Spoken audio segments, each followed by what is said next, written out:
Direktorat Penanganan Permasalahan Hukum, begitu ya. Nah, kalau berbicara terkait dengan pengawasan lingkup pengadaan barang jasa pemerintah, begitu ya Bapak Ibu, ini kita coba refresh kembali, begitu ya. Apa saja sih sebetulnya yang harus dilakukan APIP, begitu ya, terkait dengan pengawasan pengadaan barang jasa pemerintah. Jadi sebetulnya Bapak Ibu, APIP ini itu tidak terbatas begitu ya Bapak Ibu, hanya menindaklanjuti pengaduan saja atau mungkin audit tujuan tertentu begitu ya.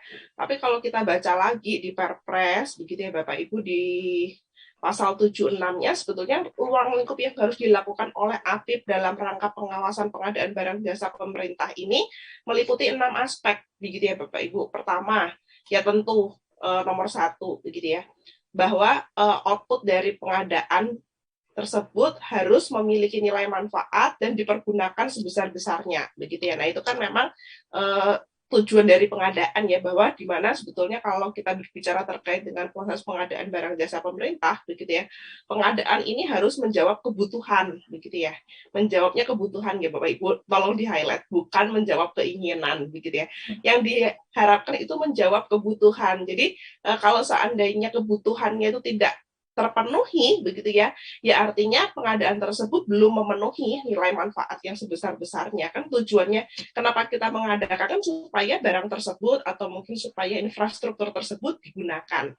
Nah, kalau infrastrukturnya ada tapi tidak bisa digunakan, ya berarti belum menjawab begitu ya, terkait dengan manfaat yang sebesar-besarnya. Itu yang harus dilakukan APIP ketika melakukan pengawasan, memastikan output pekerjaan ini termanfaatkan atau tidak begitu ya. Nah, yang kedua, kalau sudah termanfaatkan, dia akan ngecek yang poin kedua begitu ya, seharusnya di mana kalau sekarang ini barangnya tersebut sudah dimanfaatkan, kemarin prosesnya gimana ya gitu ya. Kemarin prosesnya dalam melakukan pengadaannya begitu ya, proses pemilihannya sudah benar atau belum. Jadi kerangka berpikirnya biasanya akan urut seperti itu, begitu ya Bapak Ibu. Setelah termanfaatkan, nah kemarin prosesnya bagaimana? Sudah betul atau belum, begitu ya? Itu yang mereka akan melakukan proses memastikan, begitu ya. Apakah proses pemilihan dan pengendalian kontrak atau mungkin pelaksanaan kontraknya itu sudah sesuai atau belum? Sesuai juga atau tidak dengan dokumen perencanaannya, misalnya seperti itu. Nah ini nomor 3 dan 4 ini ya walaupun PP-nya sudah lama begitu ya Bapak Ibu, tapi sepertinya 1 bulan terakhir ini menjadi gaung kembali begitu ya Bapak Ibu, terkait dengan P3DN. Walaupun kalau kita berbicara terkait PP-nya sudah lama begitu, tapi mungkin dalam waktu 1 bulan ke belakang dan mungkin sampai dengan 2 bulan ke depan gitu ya, ini akan menjadi banyak fokus begitu ya di setiap KL maupun Pemda dalam rangka terkait dengan tim P3DN dan target-target yang harus dipenuhi dalam tim tersebut begitu. Nah, itu juga yang sebetulnya dalam konteks P3DN, APIP ini mau nggak mau jadi terlibat begitu ya Bapak Ibu, terkait dengan P3DN pengawasan pengadaan barang jasa pemerintahnya. Mengawasi apakah begitu ya belanja pemerintah itu saat ini sudah mengedepankan terkait dengan penggunaan produk dalam negeri begitu ya. Jadi kan karena kalau kita coba baca lagi begitu ya, amanat di Undang-Undang Cipta Kerja ya, walaupun Undang-Undang Cipta Kerja ini nantinya akan direvisi begitu ya Bapak Ibu, cuma saat ini kan memang masih berlaku begitu ya.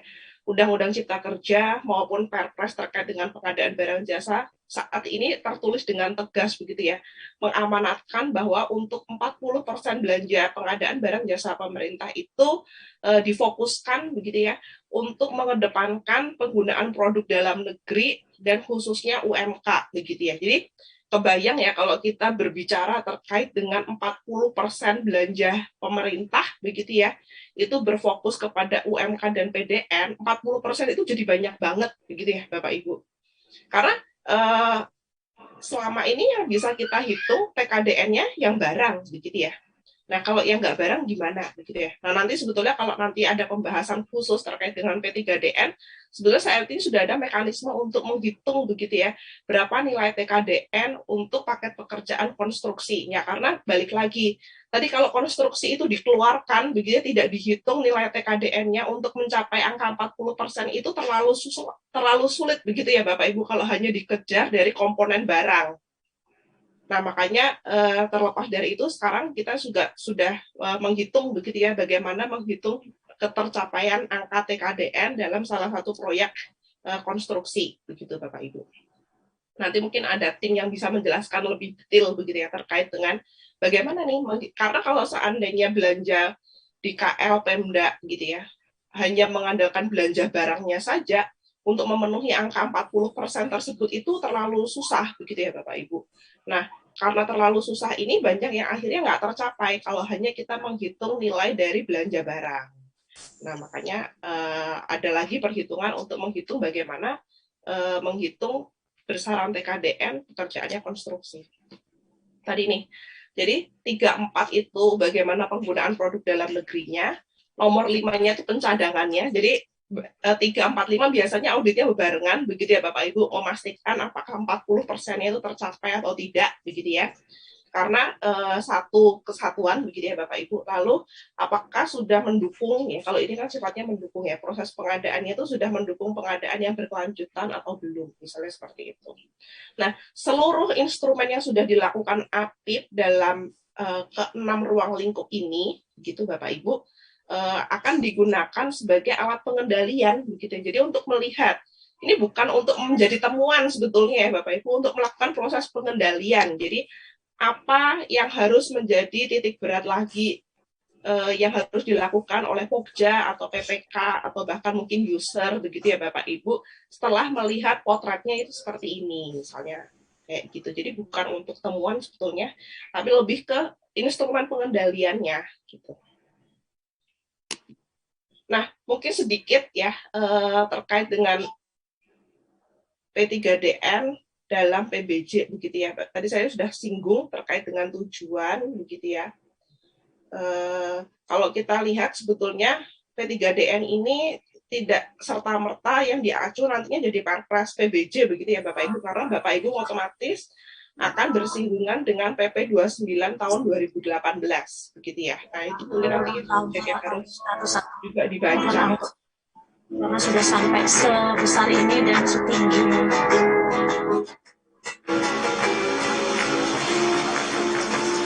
teman-teman. Ini sorry saya atau emang ada yang bocor ya?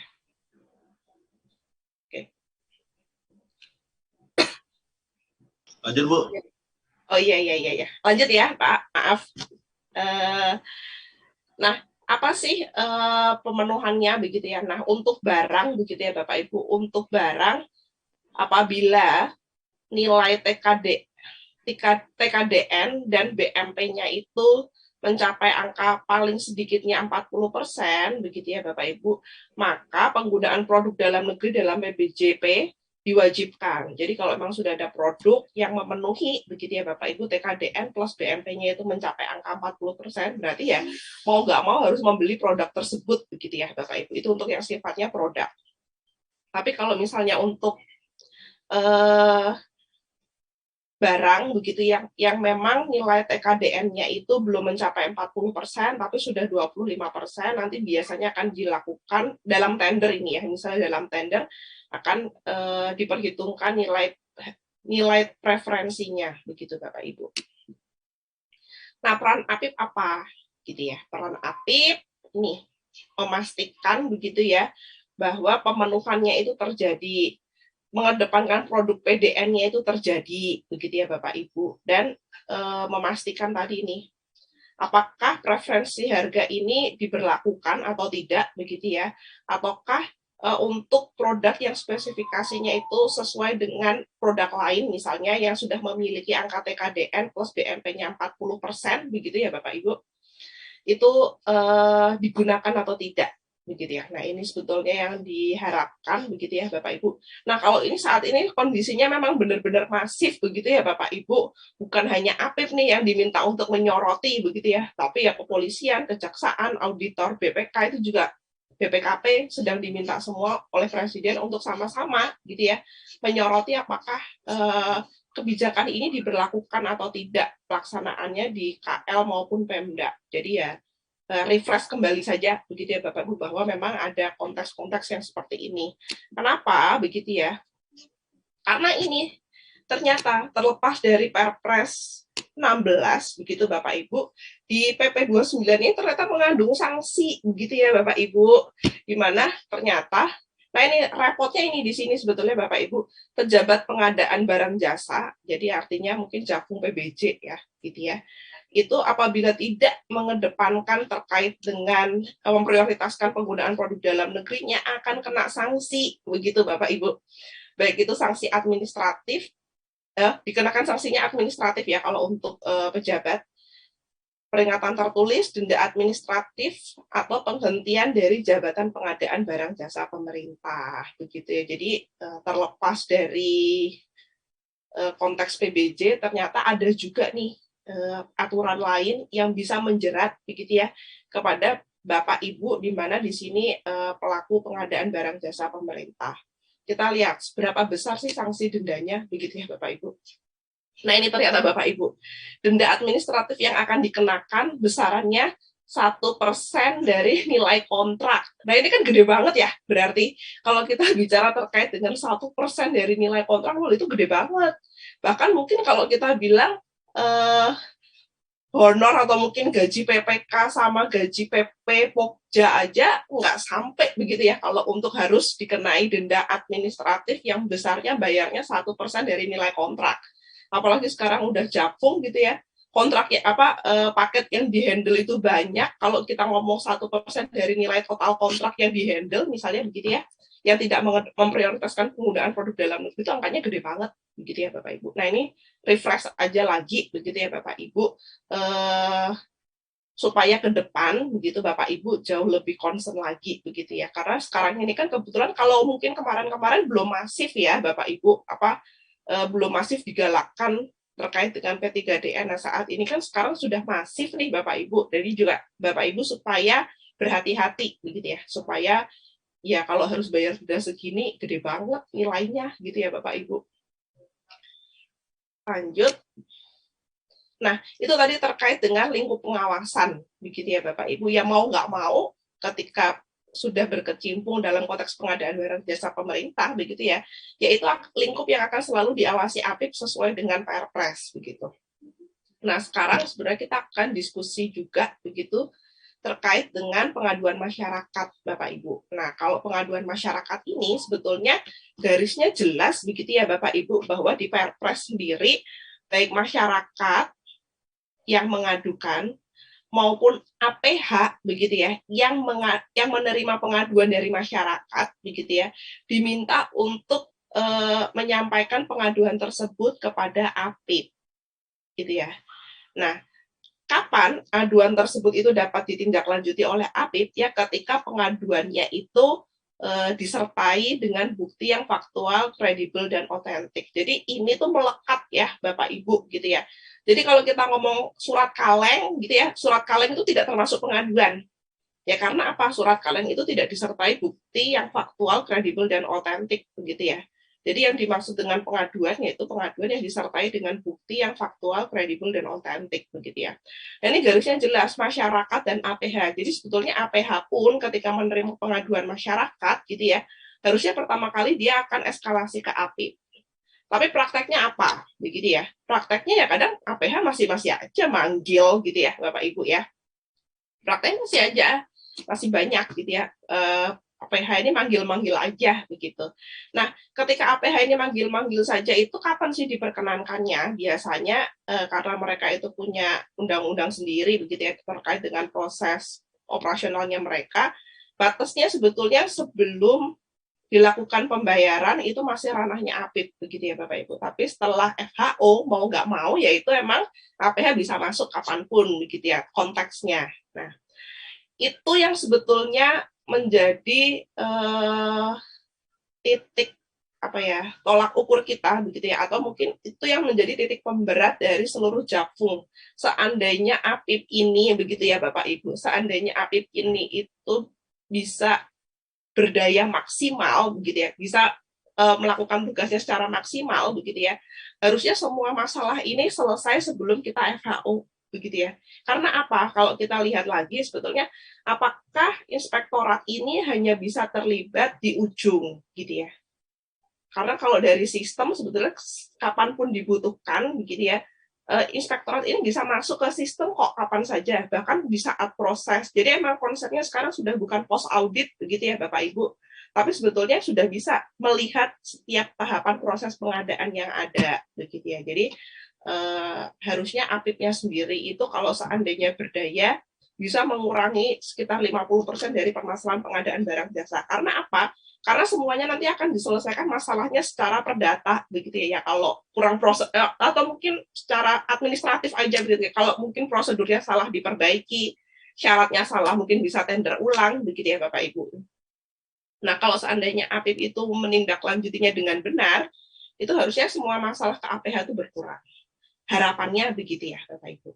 Tapi kenapa begitu ya? Nanti kita akan lihat datanya secara nasional begitu ya Bapak Ibu.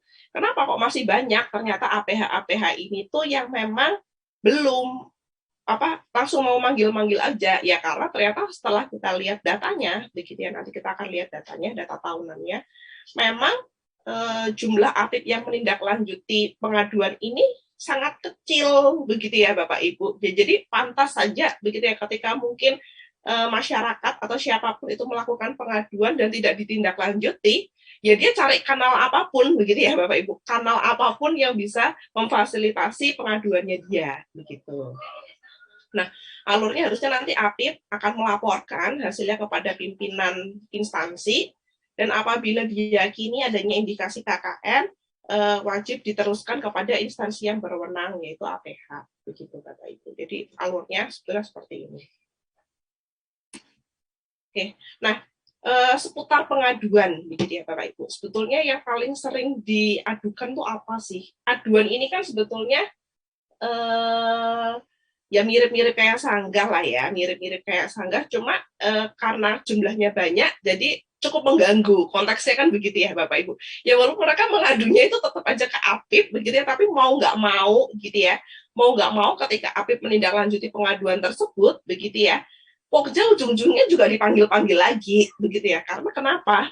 Karena memang kalau kita lihat dari tahapan pengadaannya yang paling banyak diadukan ini di proses pemilihan, begitu ya Bapak Ibu. Kita berbicara siapa aktornya, misalnya PA ataupun PPK, angkanya cuma berapa, begitu ya. 73,6% data nasional terkait dengan pengaduan PPJP itu yang diadukan proses pemilihan.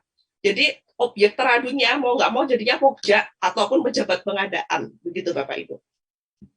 Yang masih banyak diributkan tuh di sini, begitu ya Bapak Ibu.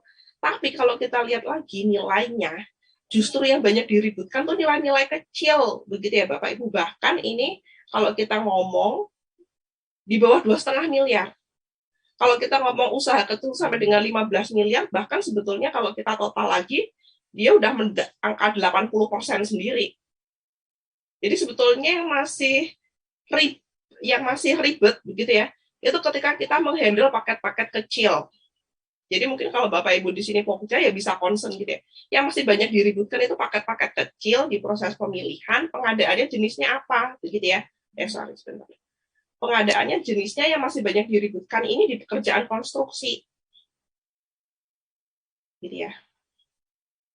Lalu, isunya masih apa sih sebetulnya? Pelanggaran administrasi aja sebenarnya. Korupsi, enggak. Korupsi ada nggak? Ada data nasional, begitu ya Bapak Ibu. Data korupsinya ada, tapi kecil, cuma 0,2% yang bisa diteruskan ke APH, gitu ya. Kecil banget, begitu Bapak Ibu. Yang masih banyak diributkan ya hanya cuma administrasi aja, persyaratan. Nanti kita akan diskusi terkait dengan topik aduan apa yang masih sering, begitu ya. Nah, seperti ini datanya. Jadi kalau Bapak Ibu mau concern titik mana yang mau diperbaiki, titik mana yang Bapak Ibu mau concern ya titik-titik ini, gitu ya. Kenapa ya? Biar semakin sedikit yang ngadu kan bukan berarti lebih aman ya. Kalau aman sepanjang kita mau melakukan sesuatunya dengan baik, begitu ya, diadukan atau tidak diadukan pasti Bapak Ibu akan aman. Tapi biar nyaman aja begitu ya Bapak Ibu. Karena kalau dipanggil-panggil ke inspektorat diminta klarifikasi kan sebetulnya juga capek juga, begitu ya Bapak Ibu. Capek juga, kita masih harus evaluasi paket, misalnya begitu. Tapi pada waktu yang bersamaan Bapak Ibu masih tetap aja begitu ya dipanggil-panggil APH juga, dipanggil-panggil sama inspektorat juga, gitu ya. Nah, di titik-titik ini yang mungkin Bapak Ibu nanti bisa concern untuk sebentar.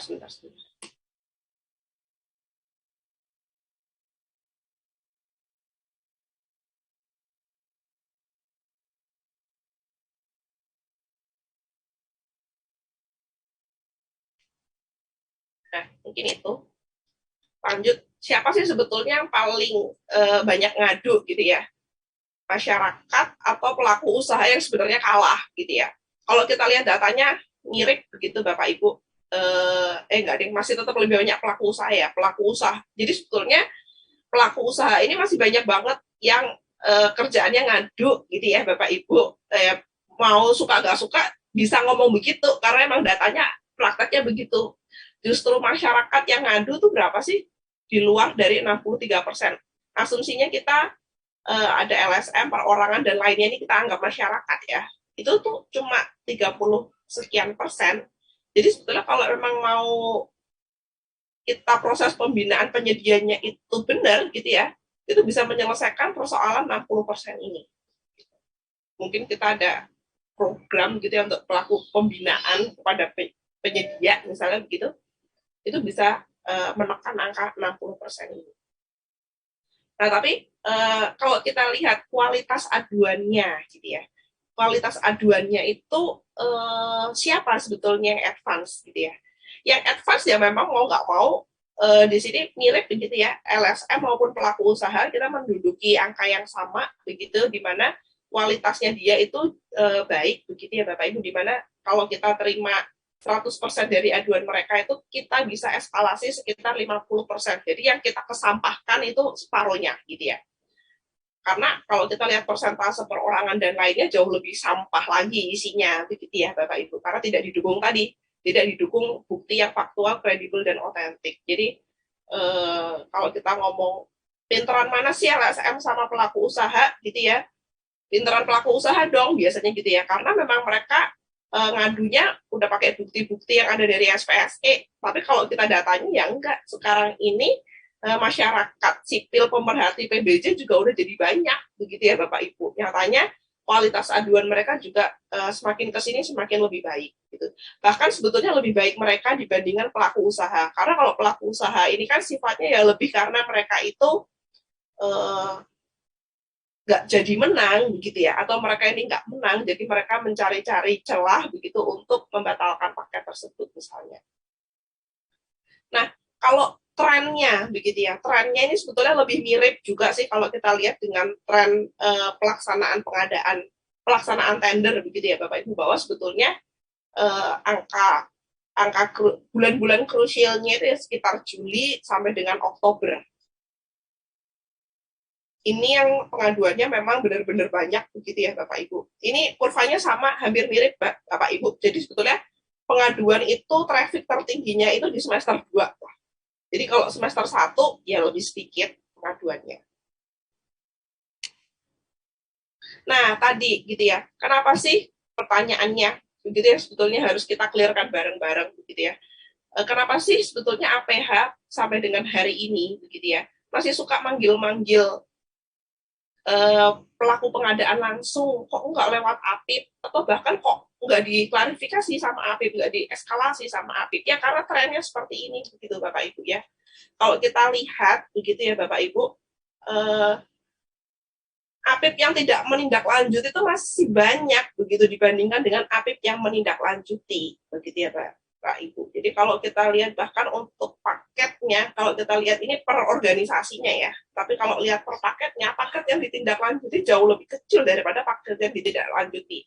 Kalau kurvanya masih seperti ini, begitu ya Bapak Ibu, selagi APIP ini belum mau menindaklanjuti pengaduan, ya apapun konteksnya begitu ya, entah kompetensi, entah mungkin ada intervensi pimpinan, faktor-faktor yang lain begitu ya, kondisi tersebut ya akan masih terus terjadi. Konteksnya seperti itu, Bapak Ibu. Jadi itu masih korelasi begitu ya, Bapak Ibu. Ketika di sini ada satu alur yang misalnya mungkin tidak berjalan begitu ya, ya pasti nanti kanal-kanal lain akan semakin banyak yang mengintervensi proses pengadaan barang jasa pemerintah. Gitu. Nah, kalau kita lihat berapa lama sih sebenarnya APIP itu bisa menyelesaikan begitu ya Bapak Ibu, menyelesaikan paket audit terkait dengan proses pengaduan pengadaan barang jasa pemerintah, begitu Bapak Ibu. Di sini ada tercepatnya, sebenarnya ada 7 hari, begitu ya. Terlamanya 324 hari, dan rata-ratanya itu sekitar 55 hari. Jadi, ini hari kalender ya, Bapak Ibu. Jadi, asumsinya, kalau kita tender tuh berapa lama sih, Bapak Ibu? Kalau kita tender pasca, asumsinya 3 minggu lah ya. Nah, tapi APIP itu kalau menindaklanjuti pengaduannya butuhnya waktu 2 bulan, gitu Bapak Ibu. Ya, jadi gimana mau mengadvokasi proses yang 3 minggu tersebut kalau mereka sendiri mau menyelesaikannya butuh waktu selama 2 bulan, gitu ya. Jadi mungkin ini ya ini data, gitu ya, datanya seperti ini. Bukan untuk menyalahkan siapapun, ya ini supaya kita sadar, gitu ya Bapak Ibu. Jadi sebetulnya mana yang harus kita perbaiki, begitu ya. Kenapa kok kita perbaikin? Ya supaya pengadaan kita jauh lebih baik, supaya pelaku pengadaannya itu nyaman dalam melaksanakan pekerjaannya, begitu ya Bapak Ibu. Dan supaya apalagi misalnya fasilitasnya nantinya kalau jadi dipakai bareng-bareng, begitu ya Bapak Ibu. Kenapa yang bertanggung jawab hanya segelintir pihak, misalnya seperti itu. Oke, lanjut. Isunya apa? Isunya apa sih yang masih sering ini saya coba ambil 5, walaupun nanti saya akan sebutkan beberapa lagi yang masih sering begitu ya Bapak Ibu dilakukan topik aduan, begitu ya. Suka nggak suka, tapi nyatanya buktinya juga menyatakan itu, begitu ya Bapak Ibu. Ini kita ambil dari pengaduan yang bisa ditindaklanjuti, begitu ya. Bahwa memang prakteknya masih banyak, begitu Bapak Ibu, Pokja yang melakukan penambahan syarat kualifikasi. Apa aja sih syarat kualifikasi, terutama terkait dengan keuangan, begitu ya Bapak Ibu. Keuangan memang sebetulnya kemarin itu diatur, begitu ya Bapak Ibu, di Perpres 16 yang 2018, tapi setelah ada Perpres 12 kan sebetulnya syarat keuangan itu dihapuskan, begitu. Tapi prakteknya masih banyak aja, begitu ya. Walaupun sebetulnya keuangan kemarin kan yang diatur nggak sampai dengan rekening koran, begitu ya. Dan itu masih aja diminta, begitu ya Bapak Ibu, saldo rekening koran atau saldo mengendap, gitu ya Bapak Ibu, sebesar berapa persen dari pagu atau berapa persen dari HPS untuk 3 bulan terakhir. Paketnya sebetulnya untuk pencadangan usaha kecil masih tetap minta SKM, gitu ya. Atau SBU tidak sesuai dengan lingkupnya masih ada. Walaupun saat ini sebenarnya nanti Bapak Ibu udah pernah menerima semua, mungkin ya sudah pernah membaca SE Kepala LKPP yang terbaru, begitu Bapak Ibu, di mana sebetulnya sekarang itu dilarang, ya sebetulnya dari kemarin juga dilarang ya, cuma itu ada SE penegasan kembali terkait dengan larangan penambahan syarat kualifikasi. Jadi sebetulnya syarat kualifikasi saat ini itu berfokus, begitu ya, diperbolehkan itu untuk fokus terhadap teknis. Jadi kalau memang dia menunjang teknis, gitu ya, itu diperbolehkan, begitu Bapak Ibu. Tapi kalau yang untuk menunjangnya tidak teknis, begitu ya, syarat kualifikasi tersebut tidak diperbolehkan. Lalu jadwal pemilihannya yang tidak reliable, misalnya ya masih terjadi ya beberapa kali pengaduan, terjadi kendala teknis, gitu ya, tapi tidak diberikan perpanjangan waktu. Itu masih jadi topik aduan, begitu ya Bapak Ibu. Lalu melakukan perubahan jadwal secara aneh, begitu ya Bapak Ibu, dimundurkan, dimajukan, dimundurkan lagi, dimajukan lagi. Nah ini, apakah perubahan jadwal itu haram? Enggak, perubahan jadwal itu boleh, begitu Bapak Ibu. Cuma ya didukung dengan alasan yang dipertanggungjawabkan. Kenapa? Ya supaya peserta pemilihan ini nggak bingung, begitu ya Bapak Ibu. Karena kalau dia bingung, dia curiga, dan dia kalah, begitu ya, dia akan menggunakan segala macam instrumen tersebut untuk pengaduan.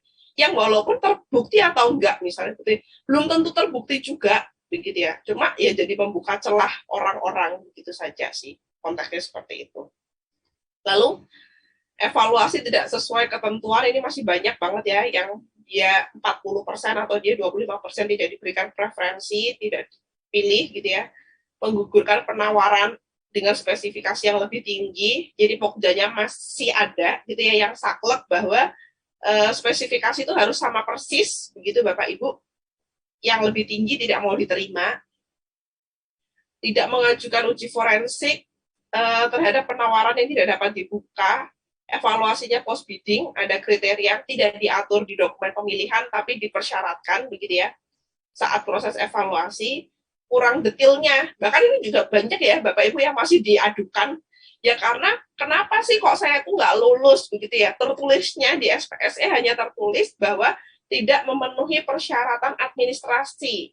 Persyaratan administrasi yang seperti apa yang tidak terpenuhi? Nah itu bahkan masih banyak menjadi pertanyaan oleh para pelaku usaha begitu ya. Karena ya memang masih ada beberapa pokja yang menuliskan informasi kenapa penyedia tersebut gugur itu minimalis begitu ya Bapak Ibu. Lalu ada persaingan usaha tidak sehat, dukungan hanya bisa diperoleh dari satu produsen, misalnya, nah produsen hanya akan memberikan dukungan kepada penyedia tertentu saja, tenaga ahli mengerjakan tender bersamaan, gitu ya. Spesifikasi mengarah ke merek, sanggah ini juga masih sering, Bapak Ibu, sanggah ini dijawab karena sistem ini kan menjawab meresponnya hanya melihat apakah sanggahan tersebut itu dijawab atau tidak begitu ya. Nah, sanggahannya mostly dijawab begitu ya Bapak Ibu, tapi jawabnya ini yang sebenarnya patut dipertanyakan begitu ya Bapak Ibu, bahwa ada yang tidak menyentuh substansi sanggahan atau ya dijawab, tapi misalnya substansi sanggahannya 3 yang dijawab cuma 1 misalnya begitu. Dan sebetulnya nanti setelah ini ada juga sih yang terkait dengan pembuktian kualifikasi begitu ya. Itu sering banget diadukan juga gitu ya. Tanggalnya diterima undangannya sudah lewat begitu ya, atau diberikan tapi dengan jangka waktu undangan dan pelaksanaan pembuktian kualifikasinya itu nggak masuk akal misalnya begitu ya. Jadi di sini masih banyak juga isu terkait dengan proses pembuktian kualifikasi. Yang harusnya sebetulnya juga udah bisa daring ya sekarang ini, tapi masih juga banyak yang belum melakukan pembuktian kualifikasi secara daring. Nah saat ini sebenarnya LKPP itu sudah membentuk begitu ya, mungkin kalau Bapak Ibu APIP begitu ya, saya ingatkan kembali begitu ya, bahwa saat ini sebetulnya LKPP itu sudah membentuk aplikasi yang namanya pengaduan dan whistleblowing system gitu ya. Kalau Bapak Ibu sebagai ASN yang ingin mengadukan, begitu ya, Bapak Ibu bisa mengadukan lewat aplikasinya WBS. Tapi kalau nanti pelaku usaha maupun masyarakat sipil akan melakukan pengaduan menggunakan kanal pengaduan. Yang di WBS ini nanti sifatnya encrypt dokumen data pribadi ya. Jadi sebetulnya Bapak Ibu informasi pribadinya akan aman, begitu Bapak Ibu dijamin oleh sistem, tidak akan terbuka di sisi inspektorat. Siapa sih yang akan menindaklanjuti aplikasi ini begitu ya? Kita serahkan ke inspektorat gitu ya.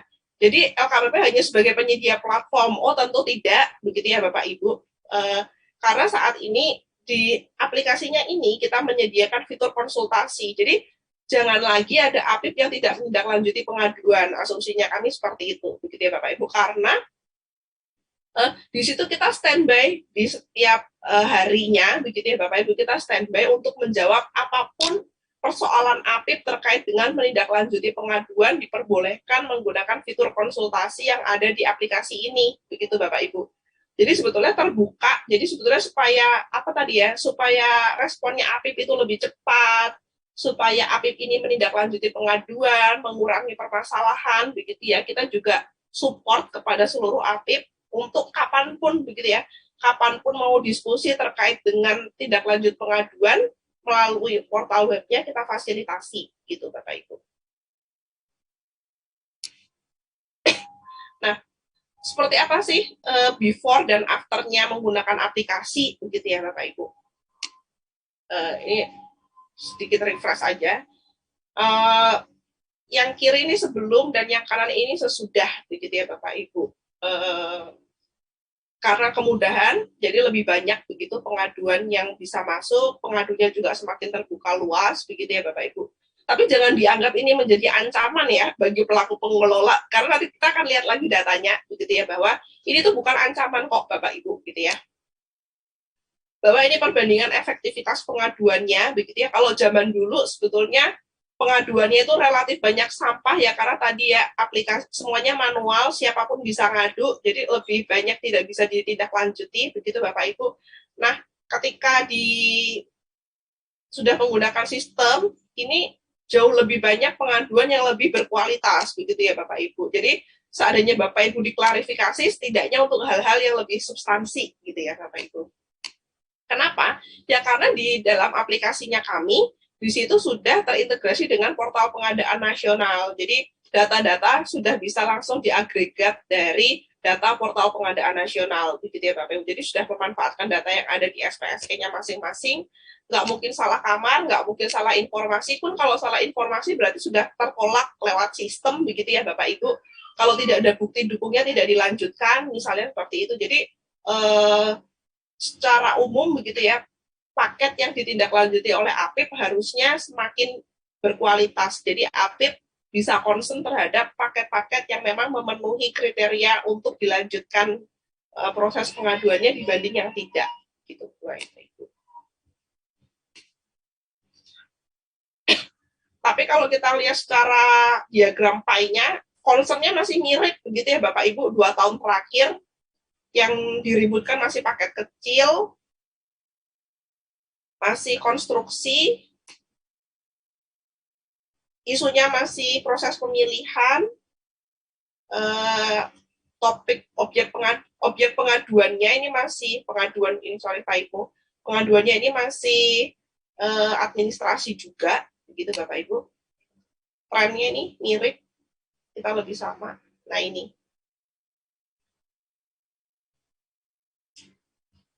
Jadi secara performa jauh lebih baik gitu ya Bapak Ibu untuk yang APIP sudah bergabung dalam sistem pengaduan barang jasa secara nasional. Nah mungkin pengantar dari saya demikian dulu Bu Elis gitu ya.